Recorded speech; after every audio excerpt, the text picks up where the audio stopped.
In December 2018, I, like many other comic book nerds, headed into the theaters to see the latest big-budget superhero flick, Spider-Man Into the Spider-Verse. I don't need to describe the movie to you. Don't listen to the half-baked nuclear takes on Twitter that say people slept on this movie. It's one of, if not the best iterations of Spider-Man on screen, lauded by critics and audiences alike.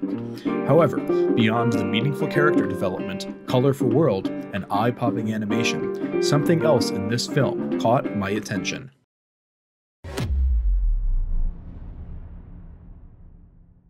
When I saw the movie flash the Comics Code Authority symbol, I burst out laughing. Of course, I was the only person in the theater to do so.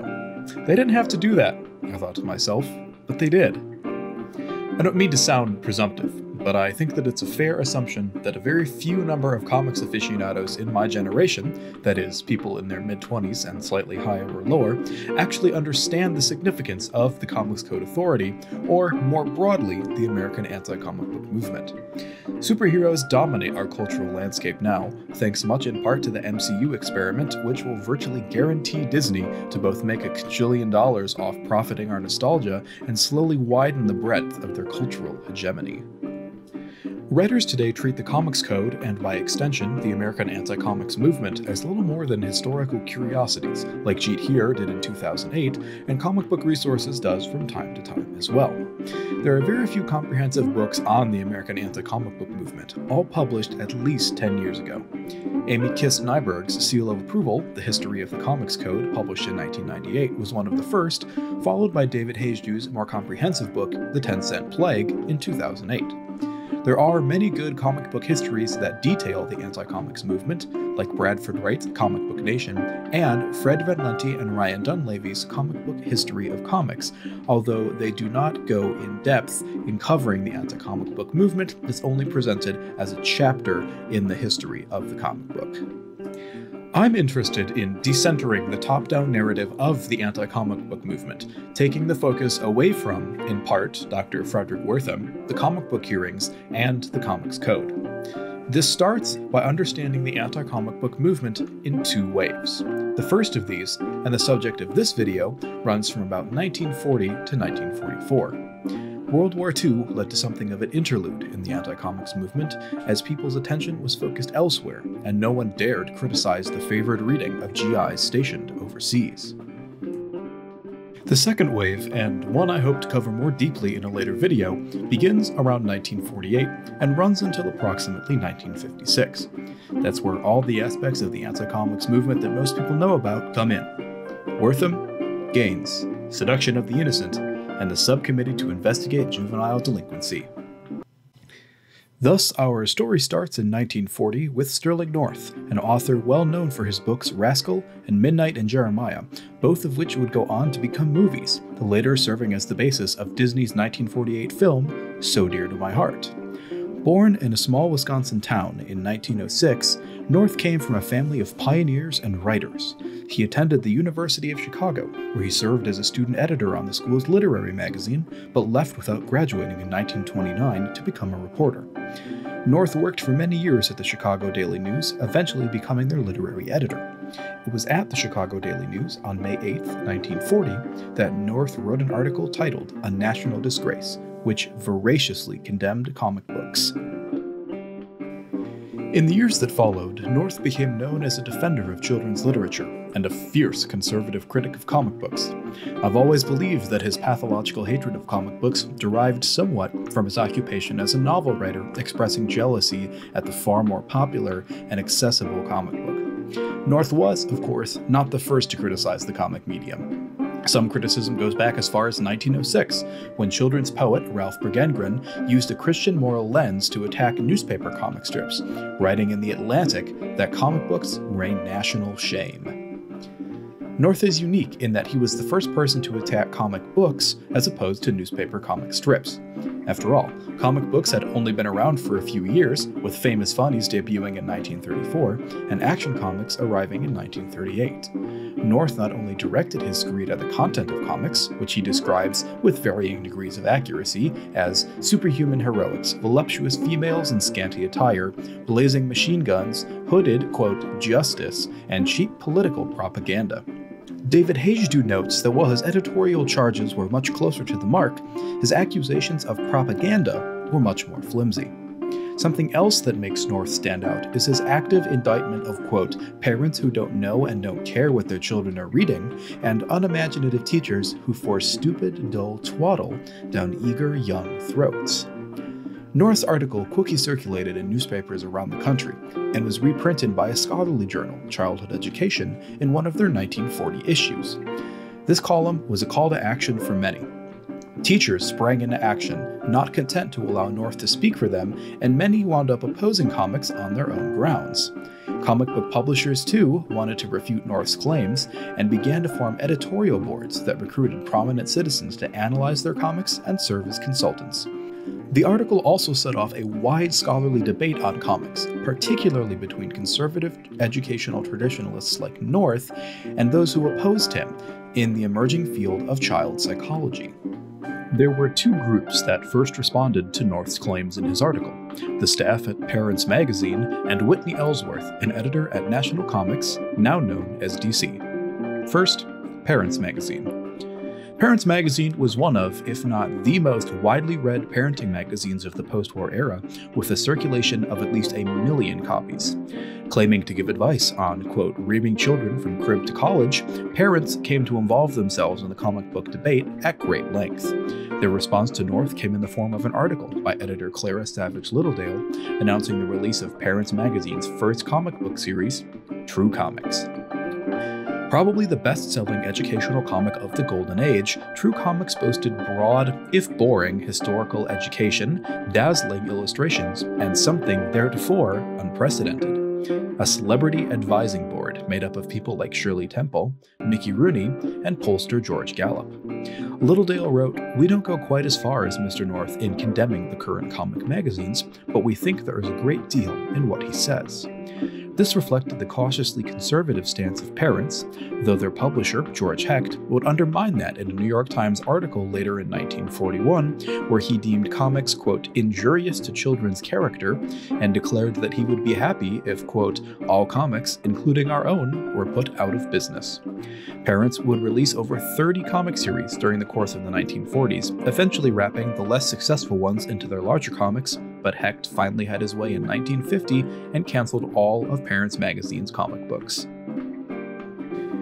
Whitney Ellsworth, an editor at National Comics, again, now known as DC, didn't quite beat Parents Magazine to the punch.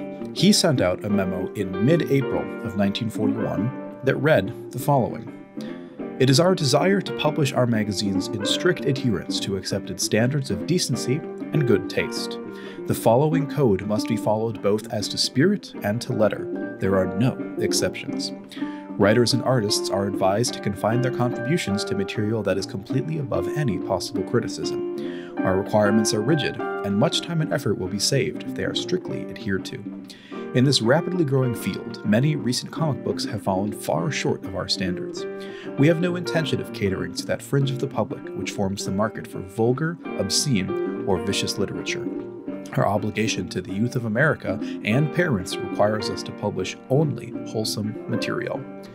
And to his credit, Ellsworth announced the formation of National Comics' editorial board, with staff such as Dr. Robert Thorndike from Columbia University, who we'll be hearing from shortly in this video, Josette Frank, a worker at the Child Study Association of America and a widely respected expert on children's literature, Ruth Pearl, an associate member of the American Psychological Association, and Dr. C. Bowie Milliken, Department of English Literature, New York University.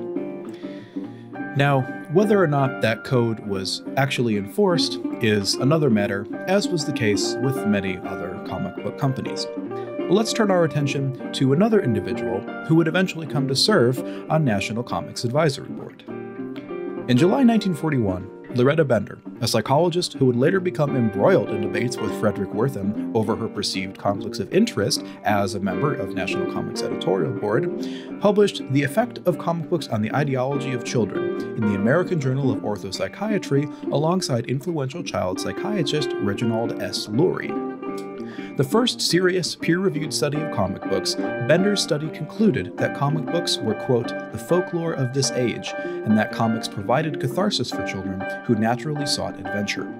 Bender and Lurie also noted, as many future defenders of comics would, that demonstrating a definitive causality between comics and developmental maladjustment was almost impossible. Quote, "If the child seems to react with some emotional or behavior disorder to reading the comic books, the reason predisposing him to the trigger action it supplies lies within the mind and should be sought." Furthermore, Bender and Lurie believed that the problem was not necessarily with comic books, but with the minds of adults attempting to exert control over their children. Understanding that comic books were relatively uncensored due to not needing to meet the demands of a newspaper editor, the pair provided an anecdote about a villainous character named The Face, whose appearance was toned down after a number of complaints from adults.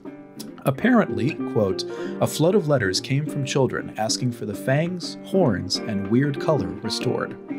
In a rebuff to critics of comics, Bender and Lurie referred to North and other anti-comics provocateurs as not having effective critiques, as these comics artists responded to the wants and needs of their fans and displayed, quote, "a strikingly advanced concept of femininity and masculinity in their work." The work of Bender and Lurie provided important scholarly precedents for analyzing both comic books and children's attitudes towards them. In their Child Development issue, the second of 2 publications for the year, the Journal of Experimental Education published articles by educational psychologists Paul Whitty of Northwestern University and Robert L. Thorndike of Columbia, who we've already met. Whitty's articles, Children's Interest in Reading the Comics, and Reading the Comics, A Comparative Study, sought to provide a more complete understanding of children's interest in comic books. Whitty was not a new researcher in the comic field, as he published an article written before North's editorial in 1940, talking about children's interest in newspaper comic strips. Whitty's results, taken from studies of 4th through 6th graders in Evanston, Illinois, indicated that, quote, "reading the comics occupies an important place in the list of children's favorite leisure activities." As a response to what Whitty called dogmatic statements from critics about the influence of comics on children's development, Whitty analyzed the children who read the most comics and compared them to those that read the least and found no significant differences. Whitty said, "The boys and girls in the 2 groups received almost the same average marks and were considered by their teachers to be about equally well-adjusted and effective in social relationships." To end his article, Whitty encouraged teachers to appraise and provide guidance to children as they supplemented their reading with comic books. Thorndike's article, Words and the Comics, was a study of vocabulary used in comic books. Thorndike, the son of Edward Thorndike, one of the founders of the educational psychology field, used his father's famous word lists to great extent in comics research. Though Thorndike's sample size was small, he only looked at 4 comic books and snippets of others, he still wrote definitively that comics were substantial supplements to children's reading.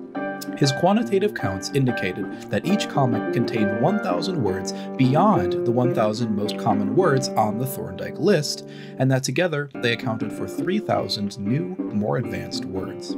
Thorndike also did away with the notion that comics were wholly comprised of street slang, thereby damaging children's vocabularies, noting that while slang was present, the writing was mostly standard English at a 5th to 6th grade reading level. To summarize, Thorndike wrote, "It appears then that the comics, whatever their other vices or virtues, do provide a substantial amount of reading experience at about the level of difficulty appropriate for the upper elementary school or even junior high school child. In view of the apparent interest and appeal of this material for the child, the facts presented above suggest that this supplementary resource may have real value for the educator who is interested in working with the child as he is and leading him on from his present." As we crept into 1942, educators and teachers began to take a more active role in both opposing comic books and advocating for them. One of the issues of the Elementary School Journal devoted a portion of its introductory editorial section to a summation of both sides of the debate, reprinting portions of Sterling North's invective, but also offering commentary from Child Study Association member and National Comics Advisory Board member Josette Frank, and University of Pittsburgh education professor W.W.D. Soanes, who said that comics were relatable to children and parents should accept them as to not promote rebelliousness. The article also reiterated the findings of Whitty and Thorndike and noted the adoption of an editorial board by National, as well as the introduction of True Fact comic books by Parents Magazine. Elementary English Review followed suit in the exploration of the comics debate, but did so in a different manner. Rather than publish findings or summarize debate, they ran 2 opposing articles regarding children and comic books in their May 1942 issue.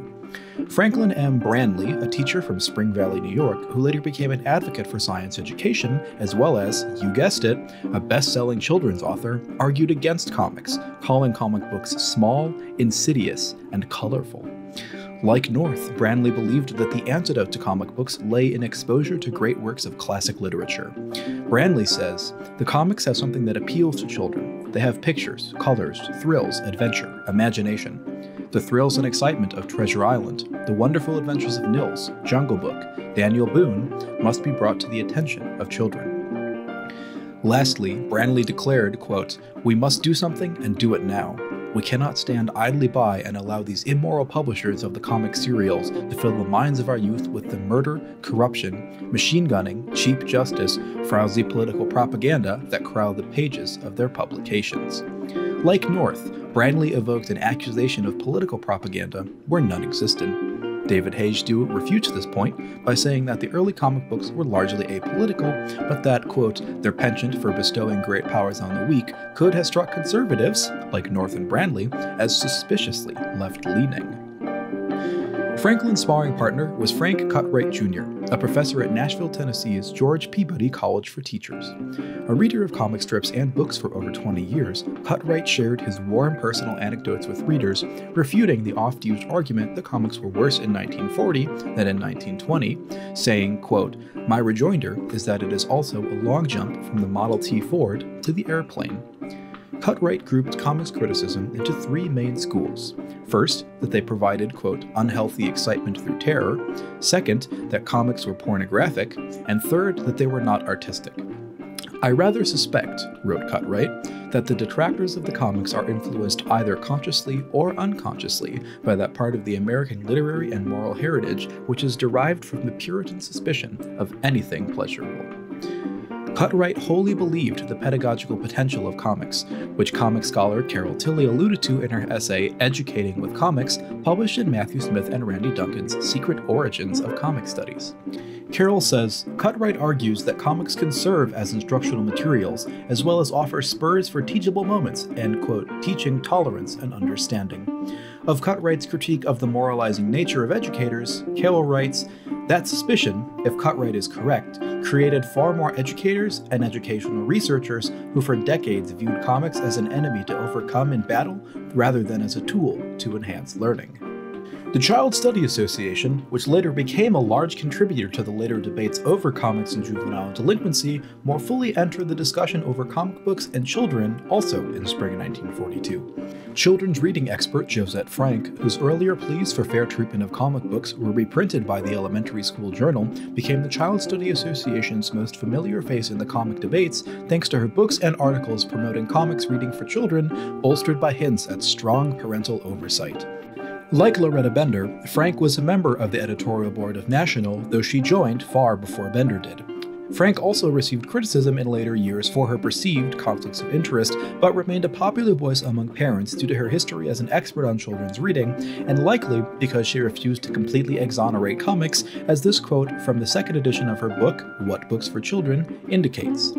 There are, unfortunately, some few comic magazines which fall far below the acceptable standards of suitability for children. These appear to be addressed to older adolescents and adults, appealing to sex interests beyond the level of children of the greatest comics reading ages. If young children were only the purchasers of comic books, this type would undoubtedly die a natural death, as a number of the most objectionable already have. The titles of these books have never been found on the list of children's favorites. The point that Frank made about the adult nature of some comics and that children did not read those was a point frequently missed by anti-comics critics who grouped even more mature comics with the pedestrian superhero stories like Batman and Superman, the most popular titles in Woody's 1941 study. The following year, Frank published a report on the various types of comics in the Child Study Association's journal, where she reiterated her points about the universal nature of comics' appeal. Moving on to 1943, Ruth Strang of Columbia University performed another child interest study in comic books and listed the most common pros and cons of comic reading. On the pro-comics side, Strang largely reiterated the points that Bender and Lurie made in their 1941 article that comics constituted modern folklore, nurtured children's imagination, and provided catharsis. Furthermore, comics allowed poor readers to have an accessible reading pursuit and were beneficial to a child's vocabulary. On the opposing side, Strang summarized anti-comics arguments as pushing children away from, quote, more desirable reading, that children who were poor readers would simply read the pictures, that the fantasy worlds presented disconnected children from the real world, that comics impeded reading progression, and that the art was of poor quality. According to Strang, most children believed that their parents took comic books too seriously. To summarize, Strang noted that adults should advocate moderation rather than total abstinence, that's a quote, and that parents needed to recognize the vast number of comic book titles meant that they were useful at certain stages of a child's development, and that comics should be used to stimulate an interest in reading. Realizing the power of the comics, wrote Strang, the dissenting educator might wisely turn his objections into a positive program. He should work with, rather than futilely against, the comic strip artists and thus mold this naturally attractive medium to educative purposes. Teachers continued to run discussions and studies on comic strips and comic books for much of 1943, and the consensus was one of cautious acceptance. A study from Duluth, Minnesota, that referred to comics as the fourth type of, quote, universal literature, called the amount of children that read comics disconcerting, but ultimately concluded that balancing comic reading with other types of reading was the ideal solution. A Phoenix, Arizona freshman English teacher named Fleda Cooper Kinnaman noticed the enormous readership of comics among her own students and felt a need to discover why comics were so appealing. Kinnaman's students were thrilled that their teacher was interested in their pursuits rather than condemning them, writing, quote, "The room was quiet long before the tardy bell rang. The children smiled upon me. Here, at last, was the kindred soul for whom they had been looking." Kinnaman's study also did away with the notion that comics caused illiteracy, calling the assertion, quote, "scarcely justified," and found that students were quick to acknowledge the flaws of the comics, namely the emphasis on violence, simple plot structures, and low-quality art. 1944 became the most significant year for academic treatments of comic books as the Journal of Educational Sociology, edited by urban sociologist Harvey Zorbaugh of New York University, dedicated their entire December issue to the question of comics, titling it "The Comics as an Educational Medium." Zorbaugh opened the issue with an editorial wherein he reprinted Sterling North's A National Disgrace in full, adding that pulpits thundered, the National Congress of Parents and Teachers took North's crusade into their own hands, and one unspecified Midwestern town even organized a comic book burning. Zorbaugh remarked that more than 70 million children and adults read comic books, and firmly stated, quote, "It is time the amazing cultural phenomenon of the growth of the comics is subjected to dispassionate scrutiny. Somewhere between vituperation and complacency must be found a road to the understanding and use of this great new medium of communication and social influence. For the comics are here to stay." The writers solicited by Zorbaugh are, by and large, familiar voices in this video. Loretta Bender wrote an article titled Psychology of Children's Reading and the Comics, where she reiterated some of her earlier points about comics, most notably that they provided healthy escapism to children. W.W.D. Soanes, the University of Pittsburgh professor of education from the 1941 issue of Elementary School Journal, wrote extensively on the ways in which comics could be used in a classroom, from, quote, horrible examples to starting points for discovering finer forms of literature. The CSAA made an appearance too, as Josette Frank and director Sidonie Matzner-Grunberg both contributed articles. Frank's article, What's in the Comics, was largely a reprint of her 1943 article in Child Study, but Grunberg's was a comprehensive review of the history and social potential of comics, with a special scolding for teachers who took a reactionary stance against comic books. Grunberg writes, "Teachers, bent upon diffusing culture and raising standards, sometimes manifested their disapproval of the comics by ostentatiously tearing up captured copies of the contraband which the children had hidden behind the geography books. They merely made the children feel that there was something wrong with them to merit such violent disapproval, or that the teachers were mean killjoys." Zorbaugh's contribution to the issue was an exculpatory celebration of the wide readership of comic books titled The Comics, There They Stand. Zorbaugh cited a study by the Market Research Company that indicated a circulation larger than that of newspaper comics and that overwhelming amounts of children read comic books.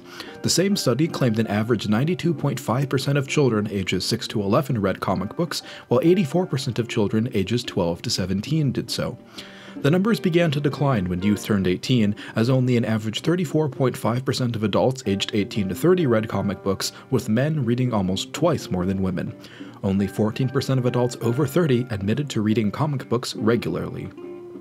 Comic strips, said Zorbaugh, are read by all the sorts of people who make up America. Young and old, poor and rich, those who never got beyond the 6th grade and PhDs, soldiers and civilians. So we'll wrap this video here. As you can see, it's 1944, the war is almost over, and we've reached a consensus from teachers and psychologists that have said that comic books, while they should temper other children's reading, do not definitively cause harm to them. Now, after the war, of course, Americans would take a little bit to figure out their new identity, now that they've blown up another country and pretty much run the world, and we'll start to see in earnest the new panics over comic books that happen beginning in 1948. That'll be the topic of the next video.